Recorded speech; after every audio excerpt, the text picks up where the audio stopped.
अस्सलामुअलैकुम वरहमतुल्लाहि वबरकातुह। कैसे हैं आप लोग? अल्हम्दुलिल्लाह मैं खैर आफियत के साथ हूँ। उम्मीद करता हूँ आप लोग भी बखैर होंगे। चलिए शुरू करते हैं। आलमी हालात। आज 17 दिसंबर है 2025 बरोज़ बुध। तो आज की जो सबसे बड़ी खबर है, बहुत ही ख़तरनाक खबर आई है अमेरिका से। और वो ख़तरनाक खबर क्या है कि उसने फंटानिल दवा को जो है, फंटानिल को उसने वेपन ऑफ मास डिस्ट्रक्शन जो है वो घोषित कर दिया है। यानी आपको कुछ सुना सुना लग रहा होगा कि 2003 में अमेरिका ने इराक पर इसी तरह का बहाना लगा करके हमला कर दिया था, तबाह बर्बाद कर दिया था, लाखों लोगों की जान ले लिया था, पूरे रीजन को डिस्टेबलाइज कर दिया था। आज जो दाइश वगैरह है, जो कुछ भी है, वो उसी वजह से। वहां पे इल्ज़ाम लगाया था कि weapon of mass destruction Saddam Hussain बना रहा है, लिहाजा चलो तबाह करते हैं, जबकि कोई प्रूफ वगैरह नहीं था। और अब वो कह रहा है कि ये जो ड्रग स्मगलर वगैरह है, ये भी जो है वेपन ऑफ मास डिस्ट्रक्शन है। और कह रहा है कि बम इतना जो है नुकसान नहीं करता जितना ये कर देता है।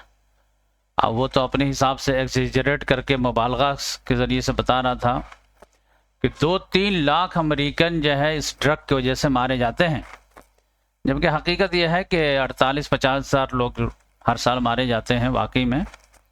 लेकिन उसको वेपन ऑफ मास डिस्ट्रक्शन घोषित कर देना, और फिर उसके ज़रिए से ऐसा लगता है कि अब जो है जो हाल सद्दाम हुसैन का किया था वही हाल जो निकोलस मदुरो का करेगा, जो हाल उसने इराक का किया था वही अब वेनेजुएला का करेगा। तो ये जो है अज़ाइम कुछ समझ में नहीं आ रहा। तो ये फंटानिल का मामला जो है ये और भी ख़तरनाक इसलिए है कि वो जो है एक तरह से उसका गुड यूज़ भी होता है, बैड यूज़ भी होता है। लोगों को जो है सर्जरी करने के लिए पेशेंट को बेहोश करना पड़ता है, तो उसको जो है दवा का इस्तेमाल किया जाता है।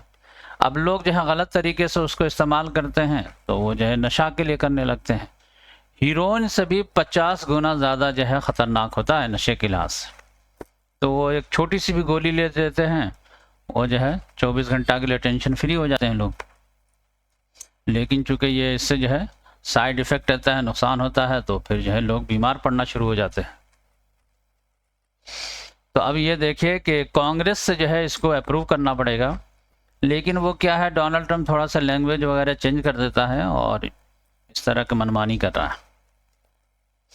तो ये उसके अज़ाइम जो है कुछ समझ में नहीं आ रहे। और दूसरी बात देखेंगे कि अभी उसने जो है जितने भी सैंक्शन वाले जो है जहाज़ वगैरह हैं और वेनेजुएला उसको आना जाना है, तो उस पर नेवल ब्लॉकेट लगाने का ऐलान कर दिया है। अभी मैं आपको हेडिंग दिखाता हूँ। तो चलिए इसी पे तफसील से थोड़ी सी बात कर लीजिए। मैं आपको जो हेडिंग दिखा देता हूँ। ये देखिए, Trump order naval blockades of sanction Venezuelan oil tanker. तब इसकी हालत ख़राब है, और अगर इस तरह फंटानिल का मामला आ जाएगा तब तो ये सेंट्रल एशिया जो है ये इसका गढ़ नहीं है असल में मैन्युफैक्चरिंग का, ये तो एक्चुअल में जो है चाइना का है। तो अगर इस तरह मामला जाता है तो फिर चाइना में भी जाएगा। लेकिन अभी उसकी प्रायोरिटी जो है वेस्टर्न हेमस्फीयर जो मैं बताया आप लोगों को, तो इस पर है। यहाँ पर कोई चूं चरा करने वाला ना रहे, जी हुजूरी करने वाला अगर कोई प्रेसिडेंट है तो यहाँ पर रहेगा, नहीं तो उसकी हुकूमत उलट दी जाएगी। ये मोनरो डॉक्ट्रिन का मामला था, तो वही है। तो ये मामला है, तो देखिए कि क्या होता है। तो पहले हम लोग समझते थे कि जो है इस्लाम पे अमल करेंगे तो टेररिज्म का लेवल लग जाएगा, ये वो फलाने का। देखिए मामला ये रहता है कि बिगड़ती है जब जालिम की नीयत, नहीं काम आती दलील और हुज्जत।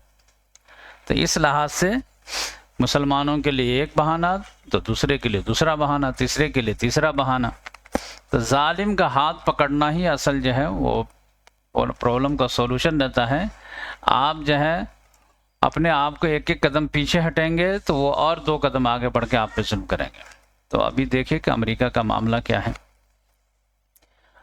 अच्छा चलिए मैं एक सवाल आपके सामने छोड़ देता हूँ, लास्ट में उसको बताऊंगा।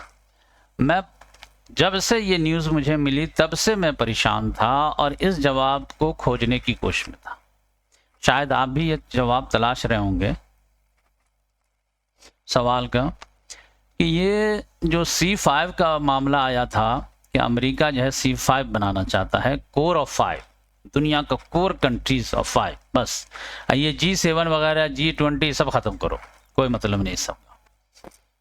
तो इसमें जो है 5 ममालिक हैं, ये देखिए 5 ममालिक, अमेरिका है, रशिया है, चाइना है, जापान है, इंडिया है, बकिया का कोई कुछ नहीं। तो ये 5 की इंतखाब की वजह क्या है मुझे नहीं समझ में आती। क्या आप लोगों को बात समझ में आती? यहाँ तक तो बात समझ में आती है कि अमेरिका और चाइना एक हो जाए, ग्रेड 2 हो जाए। ये भी बात समझ में आती है कि अमेरिका, रशिया और चाइना जो है 3 हो जाए।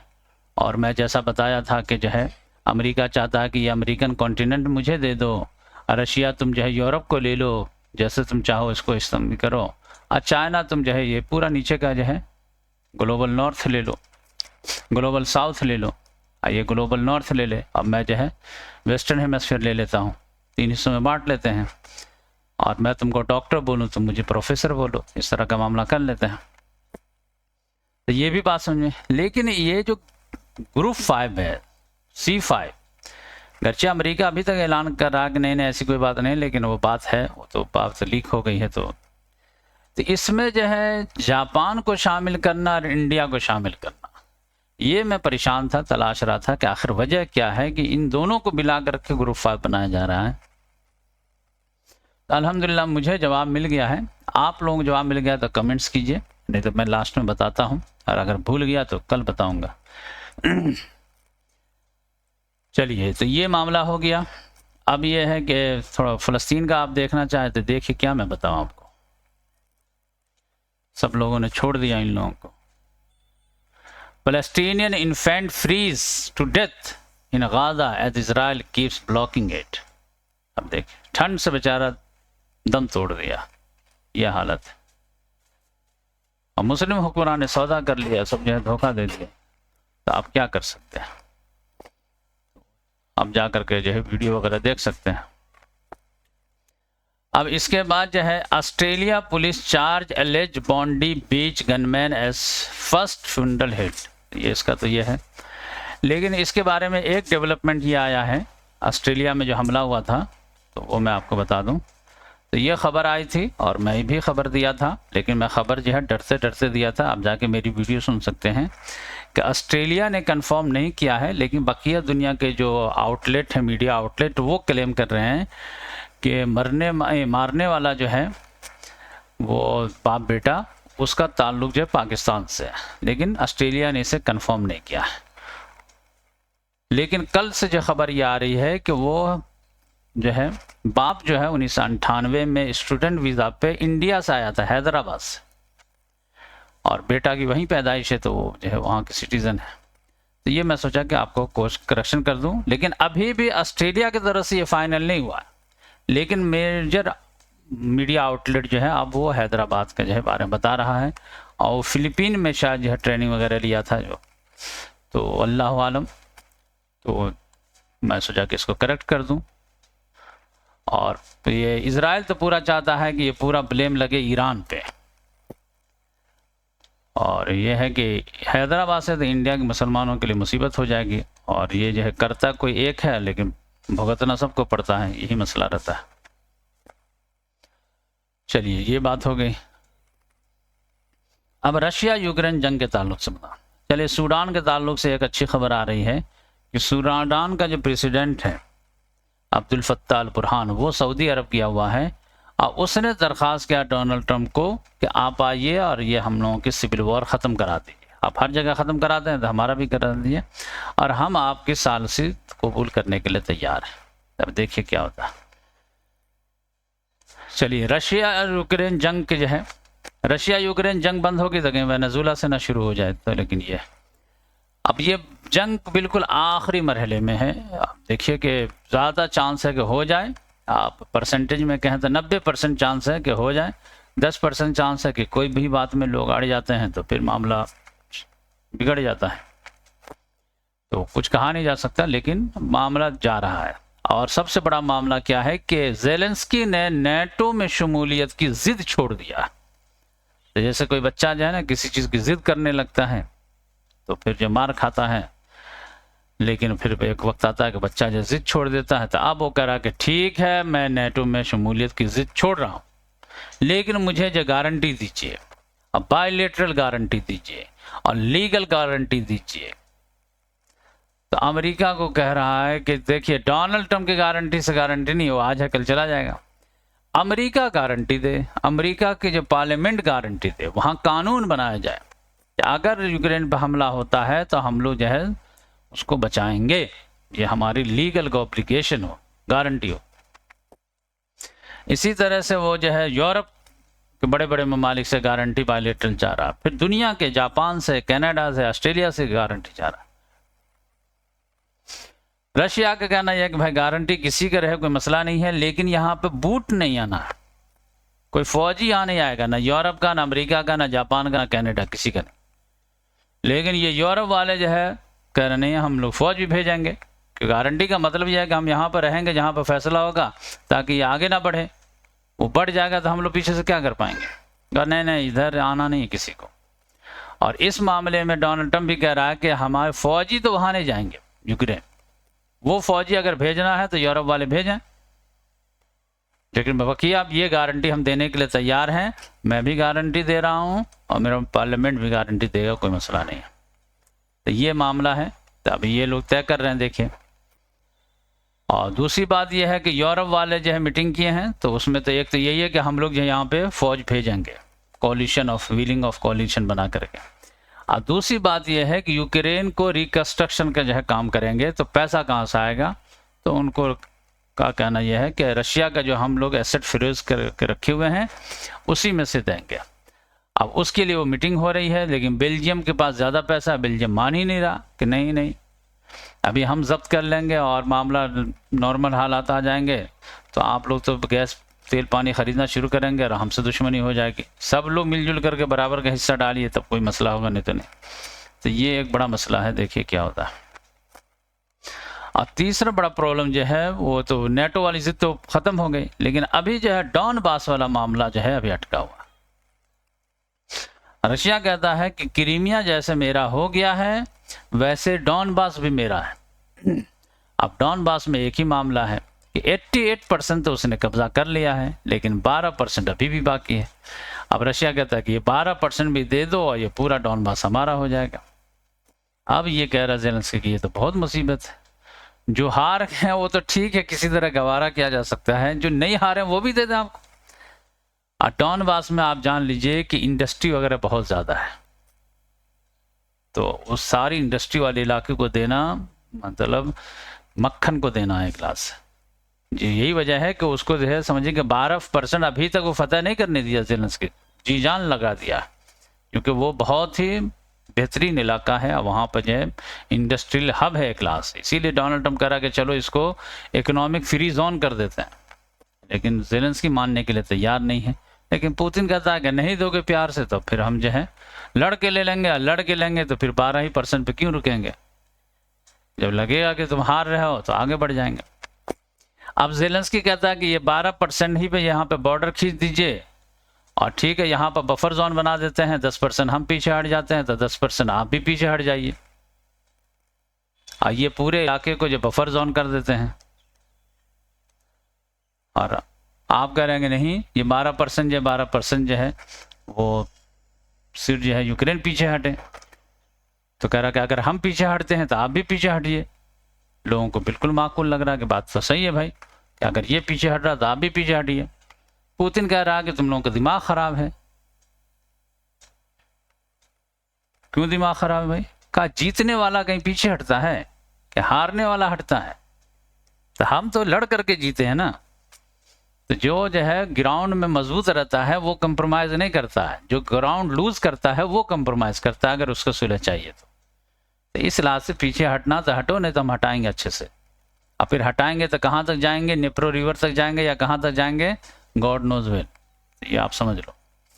तो ये मामला है। तो देखिए, तो अभी ये लोग जो है अपना रिवाइज प्रोग्राम बना करके और फिर अमेरिका का जो नुमाइंदा पुतिन के दरबार में जाएगा, अब पुतिन उसमें से फिर कितना जो है चेंजेस वगैरह करेगा। तो कई मरतबा भी इधर से इधर आएंगे, इधर से इधर आएंगे, इधर से इधर आएंगे, इधर से इधर आएंगे। उसके बाद फिर फाइनल जो है डोनाल्ड ट्रंप, पुतिन और ज़ेलेंस्की मिल के बैठेंगे, तभी जाकर के मामला हल होगा। लेकिन उस दिशा की तरफ जा रहा। ज़ेलेंस्की को बात समझ में आ गई है कि अब जो है हमारे पास कोई ज़्यादा जो कार्ड नहीं है, तो बेहतर है कि जो है तारीख का एक हिस्सा बन जाए और फिर लड़ने से बहुत ज़्यादा फ़ायदा नहीं है। तो ये मामला है। इसके बाद जो है बात की जाए, ये म्यांमार में जो है वहाँ का मिलिट्री जुंटा पर इल्ज़ाम लग रहा था कि आंग सान सू की उसकी हालत ख़राब है और उसका बेटा बहुत चिल्ला रहा था, लेकिन उसने खबर दिया है कि नहीं, ऐसी कोई बात नहीं है, आंग सान सू की बहुत अच्छी है, अच्छे कंडीशन में, यानी इमरान खान वाली बात है। तो ये आप देख लीजिए। Myanmar regime claims Aung San Suu Kyi in good health despite son's fear. Trump expand US travel ban to include Syria Palestine. यहाँ से भी लोग नहीं आ सकते थे। तो ये सारी खबरें थी जो मैं सोचा आप लोगों को शेयर कर दूं। और अब जो है मैं आप लोगों को वो खबर दे देता हूं, उस पर बात करते हैं कि ये C5 का मकसद क्या। अमेरिका जो है C5 क्यों बनाना चाहता है। C3 बना लेता तो भी बात समझ में आती थी और बिल्कुल लॉजिकल लगते थे कि अमेरिका जो है ये वाला पार्ट ले लें और रशिया को जो है ये वाला पार्ट दे दें और चाइना को नीचे वाला पार्ट दे दें। लेकिन C5 की बात आ रही है कि America, Russia, China, Japan, India. तो इसके बारे में बहुत खोजा तो एक जगह ये बात मिली कि इस सवाल का जवाब उसने देने की कोशिश किया कि डोनाल्ड ट्रंप का मानना यह है और अमेरिका का मानना यह है, वहाँ के थिंक टैंक का मानना यह है कि आने वाला जो दौर है, आने वाली जो सेंचुरी है वो एशियन सेंचुरी है, लिहाजा एशिया वालों से बना के रखते हैं हम लोग। अभी जो गुजरने वाला दौर है वो दौर था यूरोप का दौर, लिहाजा हम लोग यूरोप से बना के रखे। अब जो आने वाला दौर है ये 21वीं सदी, ये समझिए कि एशिया का दौर है, तो यूरोप को छोड़ो, इस कश्ती से हटो और एशिया पे छलांग लगा दो। लिहाजा इनके साथ रहोगे तो फ़ायदे में रहोगे, रशिया, चाइना, इंडिया, जापान, ये सब। तो आप लोगों को कुछ याद आ रहा होगा कि मैं भी जो है जब जियो पॉलिटिक्स शुरू किया था तो मेरी पहली समझ ही यही थी कि आने वाला दौर जो है ये एशिया का। और अब मेरा जो है थोड़ा सा डिफरेंस इन लोगों से ये है कि जो गुजरने वाला जो है, जो गुजरा है दौर या सेंचुरी गुजरी है, उसमें जो है यूरोप और अमेरिका ने मिल करके दुनिया को दिशा दिया है। उसमें इमामत जो है ड्राइविंग सीट पे अमेरिका था। ये एशिया में जो है मेरे हिसाब से ये अगर जो है इंजन बदल भी ले तो ड्राइविंग सीट पे अमेरिका नहीं रहेगा। ये ड्राइविंग सीट पे यहाँ पर जो है वो चाइना आएगा। हाँ, अमेरिका अगर यहाँ पर आ जाएगा और साथ में चलेगा तो जो है उसकी तरक्की रहेगी, और अगर लड़ेगा तो फिर जो है मारा जाएगा, क्योंकि जिसका दौर आ जाता है तो उसको कोई नहीं रोक पाता, सारी किस्मत उनके फेवर में हो जाती है। और दूसरी बात यह है कि अमेरिका जो है इधर इन लोगों के ग्रुप क्यों बनाना चाहता है, तो वो एक्चुअल में जो है इनको लेकर के, एशिया को लेकर के, रशिया, चाइना, इंडिया, जापान वगैरह को लेकर के ये मिडिल ईस्ट का मामला हल करना चाहता है। और समझिए कि इज़राइल और जो है सऊदी को दोस्ती कराना चाहता है, इज़राइल को जो है एक क्लास ग्रेटर इज़राइल बना के देना चाहता है। तो जो भी हो, लेकिन मैं सोचा कि इस सवाल का जवाब देने की कोशिश करूं। आप लोग मुतमईन हैं तो ठीक है, नहीं तो कोई बात नहीं, ये तो एक समझने की बात रहती है। अब इसके बाद मैं आप लोगों से बताऊं कि मैं जो है कोई साहब सवाल किए थे कि आसान दर्स कुरान तो लग नहीं रहा कि 31 दिसंबर तक जो फिनिश हो पाएगा। तो मैं अभी 2-4 दिन तो समझिए कि आसान दर्स कुरान बनाया भी नहीं। कल एक वीडियो बनाया था, तो स्पीड रुक क्यों गई? तो लोगों को लग रहा है कि सर ऐसे ही बोल देते हैं बस हो जाता है। ऐसा नहीं है। देखिए, मेरे असल जो ये मेरा क्लास है और मेरे असल जो है जिनका मैं जो है राय का या फिर उनकी ख्वाहिशात का मैं लिहाज करता हूँ, वो मेरे स्टूडेंट हैं जो मेरे व्हाट्सएप ग्रुप में हैं। तो उन्हीं के हिसाब से मैं काम करता हूँ ज़्यादातर। या अपने हिसाब से या उनके हिसाब से। बकिया व्यूवर हैं वो तीसरे नंबर पर आते हैं। तो वो उनसे मैं जो है ओपिनियन लिया था कि आप लोग चाहते हैं कि 31 दिसंबर तक मैं फ़िनिश कर दूं, तो उनमें से जो है मतलब राय का जो है डिफरेंस आ गया, तो जिसके वजह से मैं स्लो कर दिया कि जब ठीक है देखिए, तो ये देख लीजिए 2-4 रोज़ पहले ही मैं किया था, तभी मैं रोक दिया। क्या आप आसान दर्स कुरान की तकमील दिसंबर आखिर तक चाहते हैं? तो 60 लोगों ने कहा जी ज़रूर, और 55 लोगों ने कहा नहीं, आराम आराम से। तो फिर आप बताइए, अगर दिसंबर तक करना था तो फिर जो है थोड़ी सी स्पीड तो बढ़ानी पड़ती, तो लोगों ने कहा नहीं, आराम आराम से कीजिए। तो इस लिहाज से मैं 15 जनवरी सेट कर लिया कि दोनों की बात रह जाए, ठीक है 31 दिसंबर भी नहीं, 15 जनवरी तक हो जाएगा।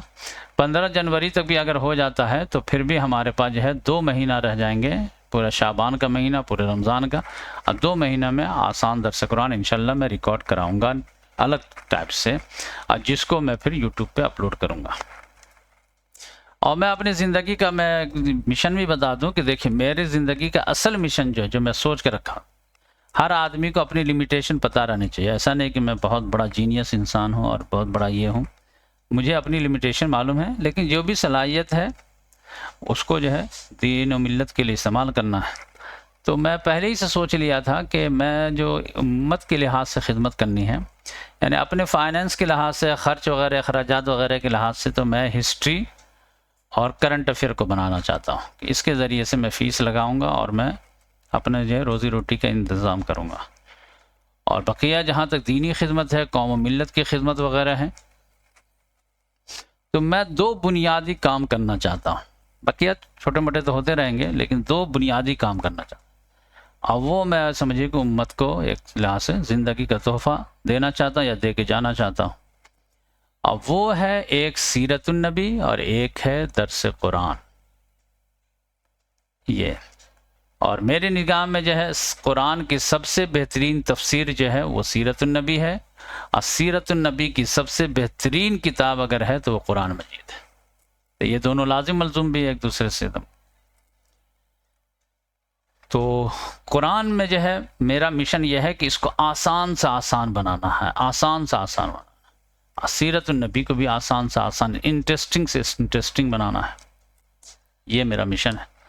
अब इसके लिए मेरा मंसूबा क्या? मेरा मंसूबा यह है कि देखिए प्रैक्टिस मैक्स मैन परफेक्ट। जितना आप मशक करेंगे, जितना ध्यान देंगे, जितना बयान करेंगे, जितने पढ़ाई करेंगे, उतना ही ज़्यादा परफेक्शन की तरफ जाएंगे, परफेक्शन की तरह। इस लिहाज से मैंने लाइफ का एक आज़म कर लिया है कि हर साल मैं जो है दर्स कुरान रिकॉर्ड कराऊंगा। हर साल 1 साल में 1 रिकॉर्डिंग मुकम्मल हो जाए दर्स कुरान की, और हर साल सीरतुन नबी भी रिकॉर्ड कराऊंगा।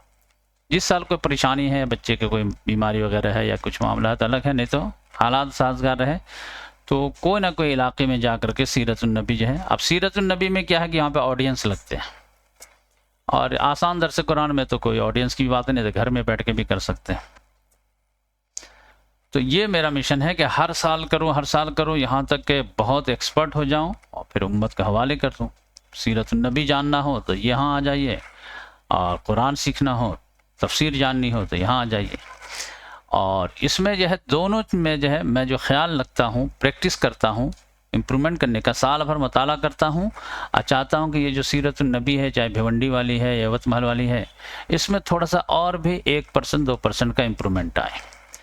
इसी तरह आसान दर्स कुरान में भी इम्प्रूवमेंट आए। अब जैसे जैसे इल्म बढ़ता जाएगा, जहन खुलता जाएगा, इंशाल्लाह इसमें इम्प्रूवमेंट आता चला जाएगा। तो इस तरह से इसको हाईएस्ट लेवल पे पहुंचाना चाहता हूँ, बेहतरीन से बेहतरीन तफसीर बनाऊं, और इसी तरह सीरतुन नबी को बेहतरीन से बेहतरीन बनाऊं। और इसमें मेरा मिशन ये है कि ये दोनों में हमारा जो दीन का सोर्स है वो कुरान है मेन, और सीरतुन नबी है, लेकिन एक और सोर्स है मेरा, और वो है हदीस। और हदीस चूँकि जो थोड़ा सा खुश टॉपिक है, तो उसके लिए मेरे यहाँ ये हदीस का ज़ख़ीरा भी बहुत बड़ा है। तो मैं चाहता हूँ कि हदीस को इन दोनों में बयान कर दूँ, यानी एक मरतबा सीरतुन नबी बयान करूँ मैं तो कम से कम 5 अहादीस जो है इसमें इंक्लूड कर दूँ, ऑथेंटिक अहादीस। और ये आसान दर्स कुरान में पेश करूँ तो इसमें भी 5 अहादीस बयान करूँ, यानी बातों बातों में एग्जाम्पल वगैरह दे करके एकदम जो है अंदर इसमें डाल दूँ। ताकि जिसने भी ये तफसीर सुन लिया तो कुरान भी मालूम हो जाए, उसको 5 अहादीस भी मालूम हो जाए। जो सीरत नबी सुन लिया वो सीरत से भी आगाह हो गया, अब 5 अहादीस को भी उसको मालूम हो गया। फिर नेक्स्ट ईयर जो है इसमें जो है 200 और इजाफा करूँ, 7 अहादीस डालूँ, और इसमें जो है आसान दर्स कुरान का जो है उसमें भी 200 और डालूँ। तो इस तरह बहुत चालाकी से जो है प्यार से कहानी बना बना करके, यानी अपने तरह से गढ़ के नहीं, लेकिन उसको मतलब बहुत ही सिस्टमेटिक अंदाज में जो है हदीस को एडजस्ट किया जाए और ज़्यादा से ज़्यादा हदीस जो है लोगों के सामने इसमें पेश कर दी जाए।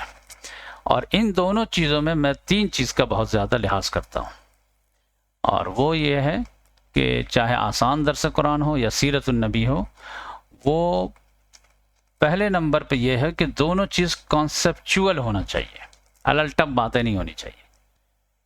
भाई ये हम क्यों बयान कर रहे हैं, कॉन्सेप्ट क्या क्लियर करना है। तो ये समझिए कि इक़ामत दीन का जो कॉन्सेप्ट है, हुकूमत इलाहिया का क़याम, जो अल्लाह ताला चाहता है, जो सीरतुन नबी के जो है पूरी जो है एक्टिविटीज़ से पता चलता, तो वो कॉन्सेप्ट क्लियर होना चाहिए कि भाई कुरान का मकसद क्या है, सीरत का मकसद क्या है। कोई बात है जो है ये नहीं कि यहाँ पर आप जो है अमन किए हैं, यहाँ पर जंग किए हैं, आप सल्लल्लाहु अलैहि वसल्लम जो है ताइफ में कुछ और नज़र आ रहे हैं तो बदर में कुछ और नज़र आ रहे हैं। तो ये जो है कॉन्सेप्ट के तहत हो रहा मामला।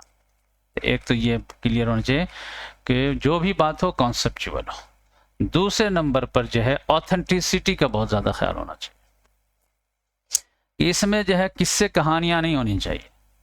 हाँ, इंसान है, गलती से 1-2 ज़ईफ़ हदीस आ जाए तो ठीक है, कोई जो है हम लोग फरिश्ता नहीं हैं, लेकिन अपने हिसाब से ज़्यादा से ज़्यादा ध्यान हो कि मतलब ऑथेंटिसिटी बहुत ज़्यादा टॉप मोस्ट प्रायोरिटी रहनी चाहिए। अब यह है कि गलती हो जाए तो अल्लाह ताला माफ़ करे, और यह इल्म बढ़ता रहता है और उसकी इस्लाह होती रहती है।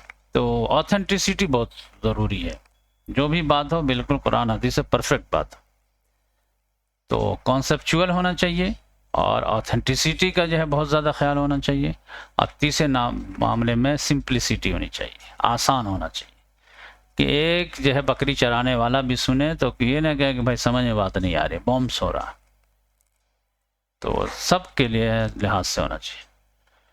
तो ये मेरा मिशन है। देखिए कि ये हर साल मेरा इरादा है। तो इस बार जो है मुझे दावत आई है, और एक साहब आए थे हैदराबाद से मेरे पास, अल्हम्दुलिल्लाह इंजीनियर हैं, तो वो दावत दिए कि, और कभी 2-3 साल से उनकी ख्वाहिश थी कि सर मेरे यहाँ भी आइए, कभी दावत कबूल कीजिए और मेरे यहाँ जो है दौरे तर्जुमे कुरान कीजिए। मैं कहा अभी दौरे तर्जुमे कुरान तो इस रमज़ान में मैं नहीं कर पाऊँगा, क्योंकि मैं आसान दर्स कुरान रिकॉर्ड करने वाला हूँ, और अगर आसान दर्स कुरान इसका जो दौरे तर्जुमे कुरान का मुझे मौका मिला भी, अभी बच्चे छोटे हैं, तो पहले नंबर पे तो मैं एवत महल में करूँगा, उसके बाद ही किसी का नंबर आएगा। तो फिर बोले सीरतुन नबी का कर लीजिए हमारे यहाँ। तो मैं कहा कि ठीक है, एवत महल में हो चुका है सीरतुन नबी, तो आपके यहाँ कर लेंगे। तो आप लोगों का क्या ख्याल है कि 12 या 15 दिन का जो है हैदराबाद में इरादा है मेरा, और इंशाल्लाह इस बार जो है सीरतुन नबी में वो भिवंडी और एवत महल में जो चीज़ें थी वो तो रहेंगे ही, मज़ीद उसमें जो है डेवलप किया जाएगा, क्योंकि अभी हमारे पास 8 महीना है, अगस्त में इस बार अभी ओवल आने वाला है, तो उसमें तैयारी करेंगे और इसका जो है ज़्यादा ख्याल करेंगे कि इस बार जो है अहादीस को ज़्यादा ज़्यादा इसमें एडजस्ट किया जाए। तो ये देखिए एक्सपेरिमेंट होगा मेरा इंशाल्लाह। मेरा इरादा है कि 500 कम से कम अहादीस जो है इसमें एडजस्ट करना है। तो अब आप समझिए कि 10 दिन का अगर प्रोग्राम है तो 50 अहादीस डेली जो है वो 1.5-2 घंटे के बयान में जो है एडजस्ट करना है। अब ये कैसे होगा, ये चलिए ट्राई करके देखते हैं। नहीं 500 होगा तो 400 होगा, 400 नहीं होगा तो 300 होगा। हम भी तजुर्बा करेंगे, आप भी करें और दुआ करें कि ये कामयाब हो जाए। तो फिर इंशाल्लाह जो है ये 10 रोज़ का प्रोग्राम को 15 दिन भी किया जा सकता है, दूसरी जगह पे 20 रोज़ का भी किया जा सकता है, और 500 अहादीस का बजाय 1000 अहादीस उसमें एडजस्ट किया जा सकता है, कोई मसला नहीं है।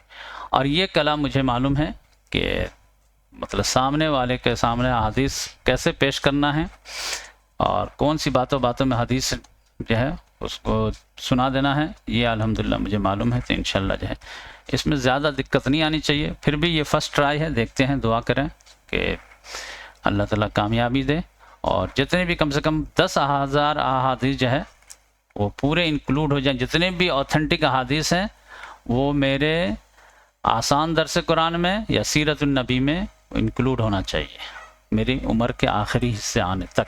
ये मेरा मिशन है। तो देखिए, दुआ करें, खुसूसी दुआ की सख्त ज़रूरत है और आप लोगों का जो है ओपिनियन की भी ज़रूरत है। जज़ाकल्लाह। फिर मिलेंगे इंशाल्लाह नेक्स्ट वीडियो में, और आज इंशाल्लाह सूरह मुम्तहिना जो है रिकॉर्ड करेंगे। जज़ाकल्लाह।